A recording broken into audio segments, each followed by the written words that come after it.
Hi, I'm Kim Adele, and it's an absolute privilege to be here with you today.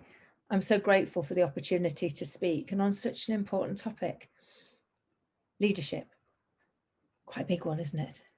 I remember being slightly daunted when I was first asked, and it reminded me of a time not so long ago when I flew into Madrid to speak for E.ON on the same thing. And I remember at the time being really nervous, sitting on the flight, thinking, what am I going to do? Why am I going to be talking to them? And talking about leadership, does that not sound just a little bit full of yourself, like you might think that you're a great leader? And that didn't sit well with me. I thought about the person that had asked me to speak, a lovely lady called Tori, who I'd worked with at a previous company, who had gone out of her way to get in touch to say that based on everything she'd seen of me when I was leading that company through times of crisis, that she absolutely believed that I could help the top 250 understand how to lead with kindness, humanity, and courage in times of crisis. And so I did what I learned to do a few years before. I took a deep breath and I borrowed her belief. One of the greatest gifts you can give anybody is to lend them your belief in them. We all have those moments of self-doubt, those times where we feel lacking, where we feel like an imposter. I spent 40 odd years fighting with my inner imposter. I used to put it down to the fact that I'd left school at 15 to be a hairdresser and then ended up somehow navigating my career and making it through to the boardrooms of the FTSE 250, all the time convinced that someone was going to turn around and say, oh my goodness, we put a hairdresser on the board. That's a bit awkward. Get her off. And of course, it never happened. I never was found out to be lacking. But that doubt, that constant conversation in your head that you're not enough, that you can't do this, that you're a fraud, is soul destroying. It holds us back.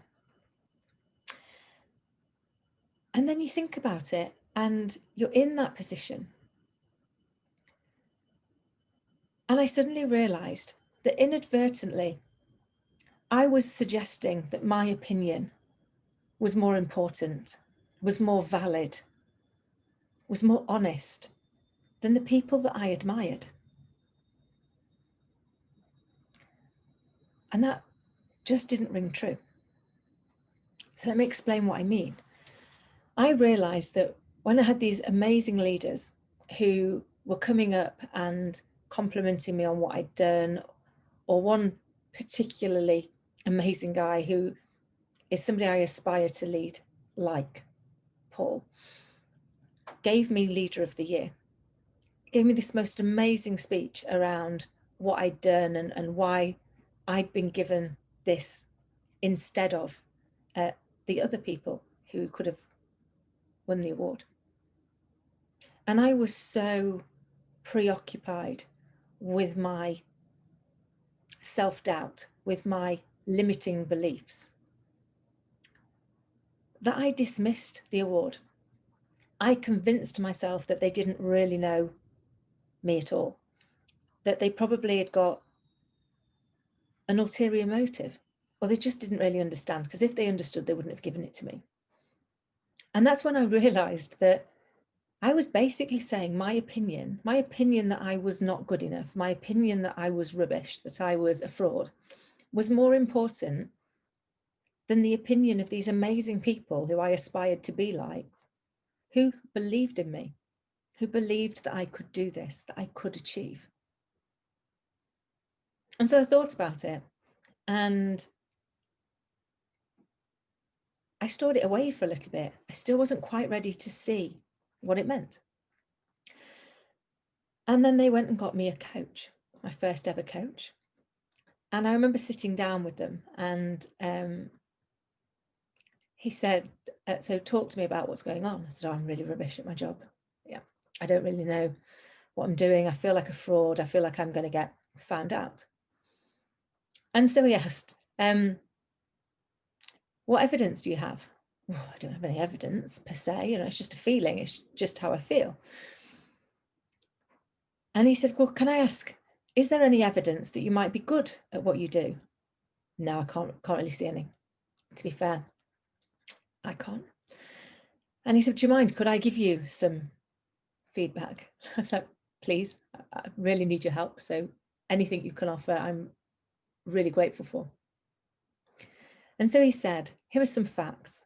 You're in your 4th consecutive quarter of double-digit growth. You have the highest engagement score in the entire organization, and your engagement score is higher than the 5-year aspiration. You've just been given Leader of the Year. Based with these facts, now, do you think you're good at your job? And he says it ludicrous, now I say it out loud. But even after he said it, I was still like, I think they're just being a bit nice. Still think they're being a bit nice. If only they knew. If only they knew what I knew. And so he made me do this branding exercise. I had to go and ask people that I knew, liked, admired, trusted, whether that was in family, friends, work colleagues. I had to ask them, what did they think were my greatest strengths? And where did they see me getting in my own way? And I encourage all of you to do this. It is an eye-opening experience. I got back from pretty much every one of them that I was brave and fearless. I can honestly say it didn't resonate with me at all. But as we're probably establishing, I was a little disconnected from how I show up in the world. And I went back and I asked people, I was like, I don't understand. Brave and fearless. You're going to have to explain it to me. I don't get it. And they all said, you are the person who will up sticks and you will move to an area you don't know to do a job you're not sure you know how to do, where you've got no support around you. They're probably harping back to the fact that I'm currently on my 36th house since I moved home. So I like to move around. And I remember saying to them, really? So you've gone brave and fearless. I would have said flighty and a little bit stupid. And then I thought about it and I wondered, what would my life be like if I chose to live by their labels, not mine? If I chose to be brave and fearless and not flighty and stupid? And it suddenly came to me that actually it's all about our perspective. It's about the label we use and how well it serves us. And perception, like possession, becomes 9/10 of the law. If I perceive it to be true, it will quite simply become my reality. And so in those moments, I decided that I was going to try a couple of things. I was going to live by other people's label of me, trust that their opinion was more valid than my own, and that I was going to borrow somebody's belief. Whenever I doubted myself, whenever I was uncertain, that I would borrow whoever it was that believed I could do it and do my best to prove them right. And so there I was in Madrid, facing these 250 people, marginally terrified, thinking, oh my goodness, what am I going to do to talk to these people about leadership? And I decided that the best way to do it was to just be me. It's too hard to be anybody else. And so I started out and I shared with them a little of my journey, some of the tips that I'd heard along the way. The fact that I live my life by using a quote to choose my attitude, to pick my mindset. And that the most important skill that I learned that for so many, many years was my vulnerability. My biggest vulnerability for the majority of my career was the fact that I had been a hairdresser, that I didn't have the education or the style or the poise or the gravitas of my counterparts, that I just wasn't very corporate. And yet, despite telling myself this for so long, it actually became the thing that made me the most successful. And that's because as a hairdresser, the thing they teach you is to listen, to really listen, to seek to understand your customer, to understand what's important to them, why it's important to them, what makes them smile, what makes them tick, what lights up their soul, so that you can help them to create the memory they want to create, to go out being the best version of themselves. And that is leadership. All people, all of us, every human being has a story. We all want to be listened to. We all want to be understood. And so as a leader, if you can really listen to your people, be really present in the moment, listen to understand them, not to interject, you'll be amazed what you learn and how quickly your company grows. I think for me, the other thing that I learned throughout this was the ability to share your vulnerability without losing your credibility. For so many years, I'd hidden the fact that I was a hairdresser. And now I share it with people because it isn't my vulnerability, it is my power. And sharing your vulnerability is such an amazing thing to do on two levels. The first is it allows you to own it, to be less afraid of it, to be less nervous. And when you've used it, people can't really use it against you because you've already put it out there. But the second, and perhaps the most important when it comes to leadership, is I believe that just about everybody on the planet is vulnerable about something, has something we hope nobody finds out, that we perceive will make them think less of us.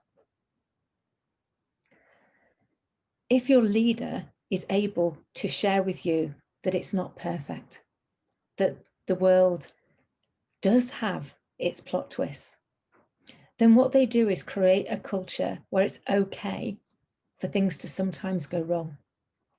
And in doing so, they make it okay for you to share your vulnerability.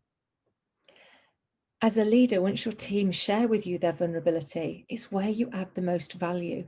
It's how you help them turn that into their superpower. And we know, if we look at the statistics, that 57% of people leave their boss, not the organization. 57%. More than 1 in 2. So when you bear that in mind, the job of being a leader, which was already a challenge, is even more important.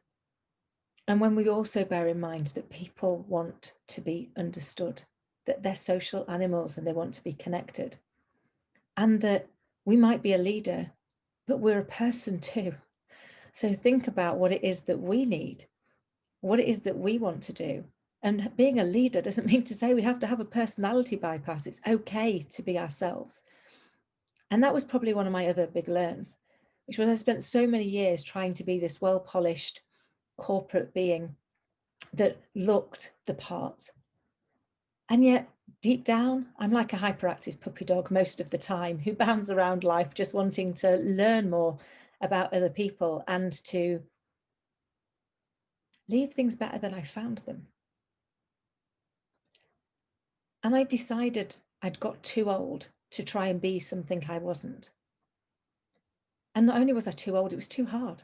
You know, the job is too difficult as a leader. It is lonely at the top, but it's certainly not quiet. You have everybody wanting a bit of your time, whether that's the board or your direct reports or the wider organization or your clients or the press, the suppliers.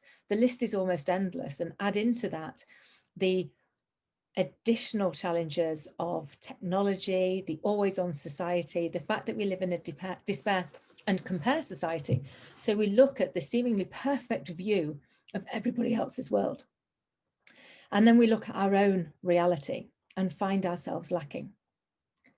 But the reality is, I don't post the no makeup selfies when I've been up all night with my little girl. The world really doesn't need that. Trust me, it is a kindness that I don't. And I don't post when we've burnt dinner or when we were late to something. People are posting the airbrushed view of their reality. And so my biggest lesson was to just be present, to really be in the moment and invest your time in the other person, in seeking to understand them. And by seeking to understand them, communicate with them the part that they need to play in your story, the importance of what they do to the wider world. And to be careful of the labels that we use. So throughout today's talk, I've mentioned a number of labels that I'd used on myself: hairdresser, leader, imposter, friend. They're all words. It's what we make them mean that has the biggest impact. So give some thought, just for a second, on what labels are you using right now? And how well are they serving you? For example, I could say, I'm stuck at home. Or I could say, I'm safe at home. It's only one word different, but you can imagine the impact it would have on my psychology, on my happiness, on my presence, and on my impact. We inadvertently play small all of the time because of the words that we use, because of the labels that we choose. And it has been proven in numerous parts of research that women are even more predisposed to doing this than men. It doesn't mean to say it is a symptom only of our gender. It's a symptom of all humanity, but we are worse at it. So the tips that I would give you are to think first about what label you're using. Is it serving you? And if not, change it for one that can. The second thing is that the next time an opportunity comes along, instead of focusing on all the things that might go wrong, all the things that you don't know how to do yet, ask yourself, do I trust the person who is offering me the opportunity? And if the answer is yes, borrow their belief, take the chance. And the final one is to be proud of your vulnerability, to find a way to share a little bit of it to create the right culture.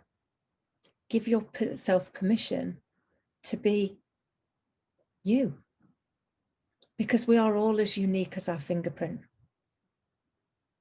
We need to embrace it. And we need to shine our light, because each and every one of you has a light to shine. And the world needs those. We need all of us to be being our best selves, to get slightly out of our comfort zone. And I know it can sound really easy for the person on the other end of the camera to be saying this to you, but I promise you it works. The last big keynote I did was actually just before lockdown. I've done a few of them in lockdown, and it's a little bit easier because you're behind a camera and you can switch it off. But when I was stood up in front of the Women in Business Expo, I remember looking out at this sea of eager faces waiting to hear what I'd got to say and thinking, oh my goodness, what are you doing? You just need to get off the stage. I remember looking at that audience and saying to them, right now, every fiber of my body is telling me to get off this stage as fast as I can. And I can't do it for a couple of reasons. The first, I don't think I could run very fast in these shoes. And the second, I would never come back from it. My name is plastered all over that brochure, and you're always going to remember that Kim Adele-Platz is the lady who ran away at the start of a speech. So I can't do that. But what I can do is give myself permission to share with you that that's how I'm feeling.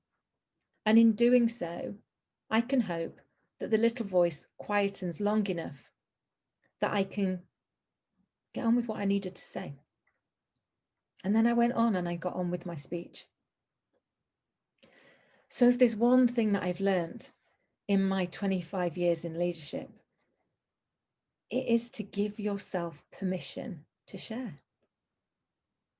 Because in doing so, you stop having a pointless debate with the voice in your head and start having a very real debate and a very real impact on the people that you meet. And because I do love a quote, I want to leave with one. And this one I wrote for my little girl, but I believe it to be true of everybody. Be kind, stay curious, dream big, and believe, because you are proof that miracles happen. I have an image of the leader I want to be, of the impact I want to have on the people around me. And I use that to keep me present, to ensure that actually in every conversation, in every debate, in every dialogue, that I am seeking to understand, to learn, and to leave things better than I found them. I hope I was able to do a little of that today. Thank you.